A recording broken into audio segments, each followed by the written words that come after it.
aksidenteng nangyari kanina, yan po ay katotohanan. Hindi po ako nandadaya sa sarili ko. Naging Christian pa ako para lukuhin ko yung sarili kong buhay. Yung nangyari kanina ng 8:30 ng gabi, pagkatapos ng prayer meeting, ay abala po ako sa aking paglilinis ng bahay dahil marami po akong naibisita at in-invite na tao. Nung 8:30 na yun at lumagpas hanggang 8:35 hanggang 8:40 pa po, padaan ng minuto. 4 na lalaki po ang dumaan, ang asawa ko ay nagsabi. Binaliwala niya yung 4 na lalaki ng 2 motor na NMAX. Puti man yan o gray, nakita ko paano sila tumakbo. Pero pagkakamali ko, hindi ko kagad kinuhanan ng camera kasi ang cellphone ko ay sa tabi dahil po busy pa kami. Busy po kami mag-prayer meeting. Hindi ko po makakalimutan sa buhay ko mula sa simula. Ngayon lang po ito nangyari. Ako po nag-house to house lang kay Natividad. Wala akong ginawang masama, wala akong binangga. Bilang katotohanan lang sa isang mamamayan ng Gapan, ng City Nueva Ecija. Dito po ako lumaki, pinanganak at tumanda kasama ng aking mga magulang at kapatid. Wala akong sinasagasaan. Bilang totoong mamamayan ng Pilipino dito sa Gapan, ginawa kong lahat. May tindahan po ako. Andiyan po sa ebidensya aktual na nilay ko hindi ako, wala akong nilolokong tao. Kung niloloko ko man ang sarili ko, dapat lumpa. Bakit ako sasama? Kasi gusto ko to eh. Gusto ko to para sumama sa Natividad. Kasi may tunay na katotohanan. May tindahan po ako, may hanap buhay. Humikita po ng 1.5 yung tindahan ko. Para lang itaya ko yung sarili ko sumama kay Mayora Natividad. Dahil 2022, naging solid po ako para sa kanila. Para sumama lang na tunay na katotohanan at may kalayaan. Rose Carmen, sino mga kasama mo kanina nung oras na kayo na tinangkang tukutin? O... 2 na lang po kami noon, Mayor Ella. Hindi ko po iniisip mangyari sa buhay ko yun. Wala kayong customer sa tindahan, kapitbahay? Wala na po. Wala na po. Dahil ang mga tao pa lang doon, sa labas po ay puro tambay na lang po. Ang release po namin, medyo hindi maliwanag gaano. Ang maliwanag na lang sa tapat ko. At doon po gagawi. So marami namang nakakita doon? Marami pong nakakita, marami pong saksi. Unang-una yung pamangkin ko. Pangalawa, yung mga kapitbahay ko sa tabi-tabi. Release po yan, marami pong tao doon, marami pong saksi. Kaya hindi ko pwedeng lokohin yung sarili ko. Doon sa bago makarating sa bahay nyo, sa may release, merong mga CCTV camera, ano po pwedeng Yun po ang pagkakamali, wala po CCTV. Pero pagdating po dito sa may CCTV po dyan. Sa malayo sa bahay niya, malapit sa bahay niya, may alam kang CCTV. Meron po dito meron mga may-ari. Opo, may mga may-ari po, may makakita. Sa araw-araw na pupunta po akong palengke, hindi po ako nangangamba.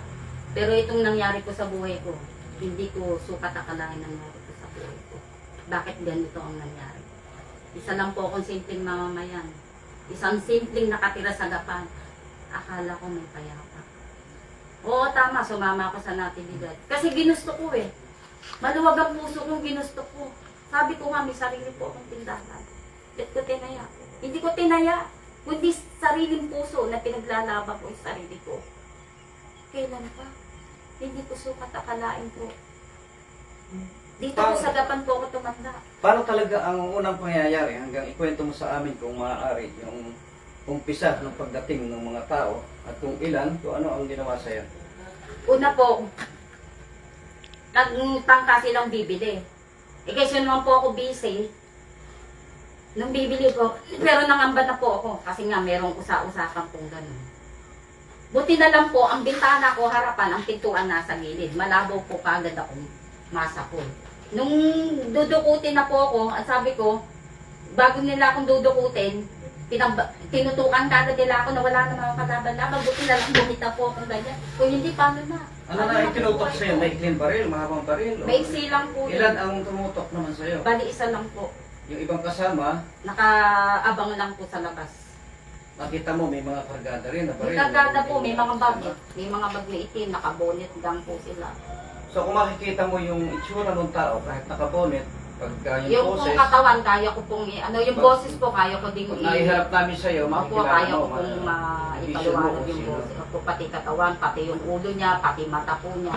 Pati yung height niya po, ayaw ko pong kilalanin po yung itsura niya.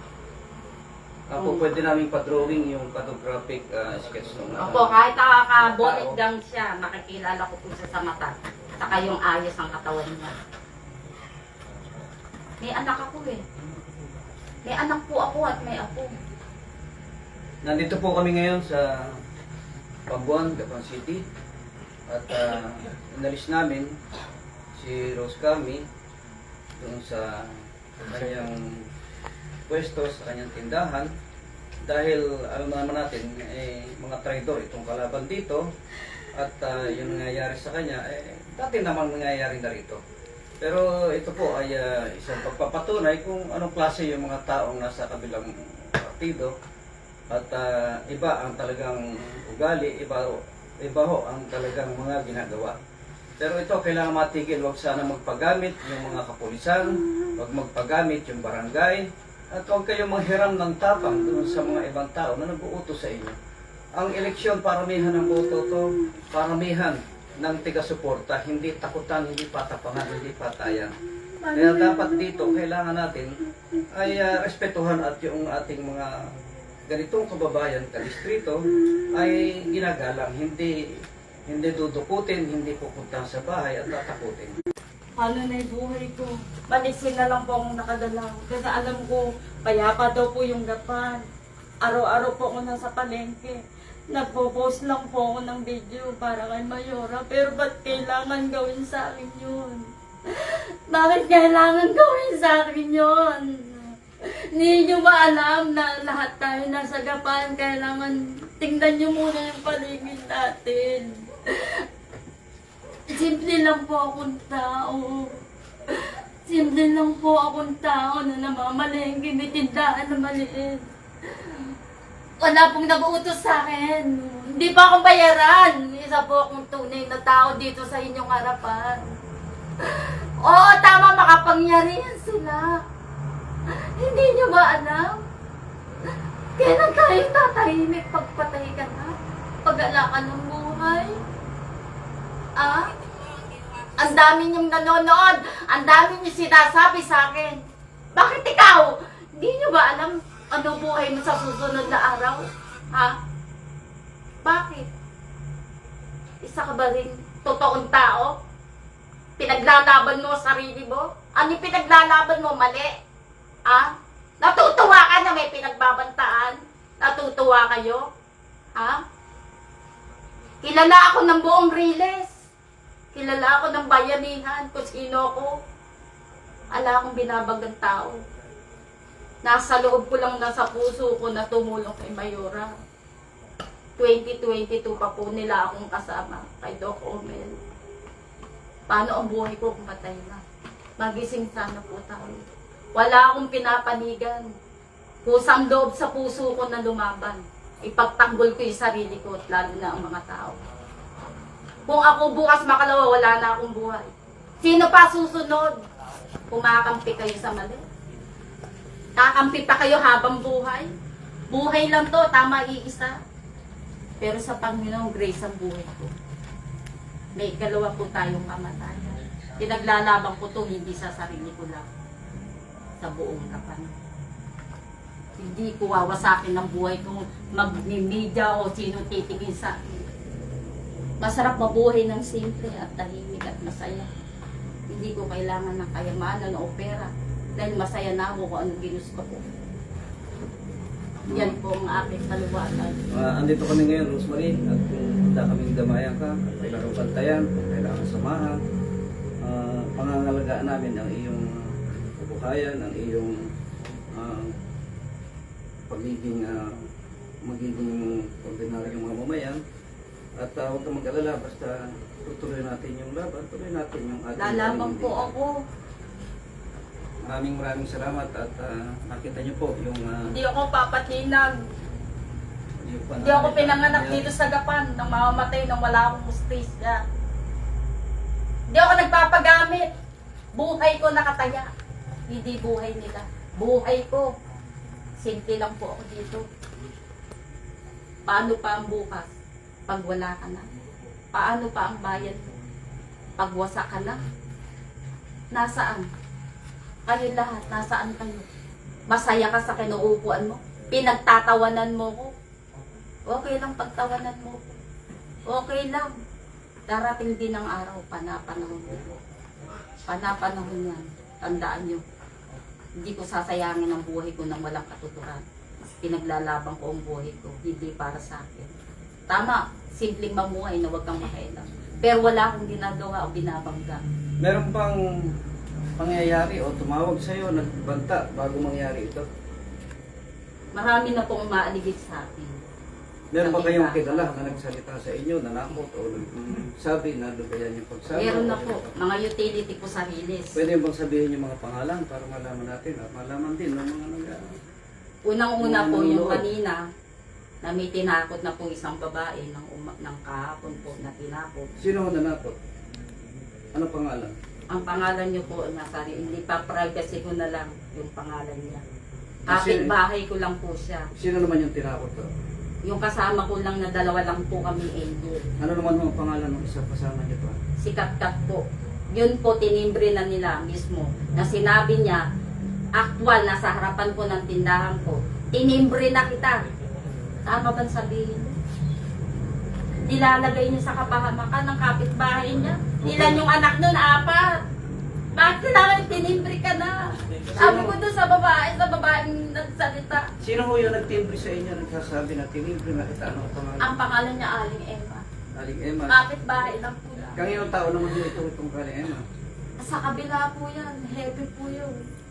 Pepe ng Ng tagawalis. Heavy Dapat ng po bang tagawalis. sabihin yun? So, Tinatakot niya. Kaysa ako may paninindigan, sinabihan ko siya, huwag lang ang karapatan takutin, kapitbahay at pamamayan mo yan. Kailan mong gawin? Yung mga anak yan eh. Diba? Namumuhay lang sila na simple. Wala siyang binabagkat tao. Dapat bang takutin? Hanggang kailan tatakutin yung mga tao? bukod ho dito sa kay Aling Emma, sino pa yung ibang nanakot sa inyo na nagsalita na ginagamit yung sa kabila? Marami pong CCTV. Ito ba mga sa kabila babae nito, ko. yung sinasabi niyo, yung mga sa team ng Pascual? Wala pong imposibleng hindi kanila. Kasi wala nang gagalaw na iba kundi sila lang din naman. Kung yung gagawa sa akin, na ginawa niya sa akin, nadukutin ako at tinutukan ako, walang ibang gagawa nun. Sino ba ang kapartido at kapartido ng kabila? Simple lang po akong mamamayan. Tandaan ninyo, pinanganak ako dito sa Gapan. Dito ako tumanda.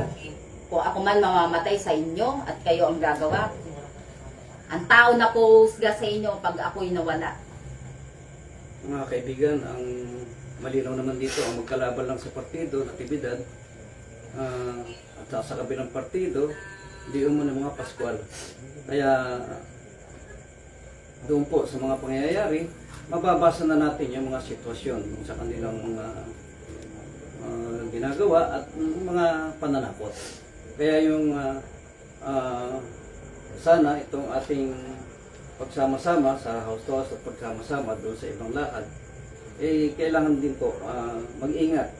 At kung sino pa yung tinatakot, lumabas po at pababantayan namin, pagugwardyahan namin. At meron naman po mga otoridad din na ubrang pumarehas at ubrang nating malapitan. Ngayon po, nakikita natin sa ngayon, ito po ay isang usaping politika. Kaya, Rosa Maria, bahala ka na kung ano man yung gusto mo pang sabihin at i-share doon sa mga nanonood. At ito naman, Marami po akong totoo lang. sasabihin. Ito, totoo lang. Tutok mo. Sa mga kababayan ko, ng Dapan City, Nueva Ecija. Dito po ako pinanganak, tumanda, lumaki, nataisip, pumuti ang buhok. Simple lang po ang buhay ko. Titindahan po ako, namamalengke. Araw-araw yan. Oo, tama, marami pong nagagalit po sa akin. Pero hindi ko po sila pinapansin. Dahil kung ang nasa tama ako, ginagawa ko yung tama. Bagamat maraming po kontra, hindi po ako gagawa ng kwento para ipapahama ko buhay ko. Hindi ko ikayayaman ang isang bagay kung itataya ko buhay ko. Pero yung ginawa sa akin, hindi ko po matatandaan yan. Isang simpleng mamaya na nag-house para sa pagmamahal kay Mayora. Dahil minahal ko po siya. Bilang isang nanay. Bilang isang nanay na parang naglalamping dahil wala na po akong ina. Kung kinukutya niyo po kami, tandaan po natin lahat ng bagay ni tadhana. Lahat ng bagay, lahat temporary lamang. Mawala man ang buhay ng isang tao, wala ibang hahabulin kundi ikaw. Ikaw at ikaw lang. Alam mo yan, kung nanonood din ka, hindi mo ko pa uutusan kung wala akong gagawin sa buhay ko. Kilala niyo po ako. Kilala niyo pa ako noong 2015. Kilala niyo po ako noong 2015. Kasama ko sa Aling Emma, si Oday, at saka po si Bande. Noong 2015. Nagkakaharap na po tayo. Bilang isang mamamayan ng Gapan ng City Malaysia. Alam po, ang sabi niyo, mapayapa, masaya, magalak, wala akong iisipin. Eh bakit isang saglit lang na hindi ko ginugunita at hindi ko iniisip, bakit kailangan mangyari po ito sa akin? Takutin, pagtakang patayin. Nasaan ako ngayon?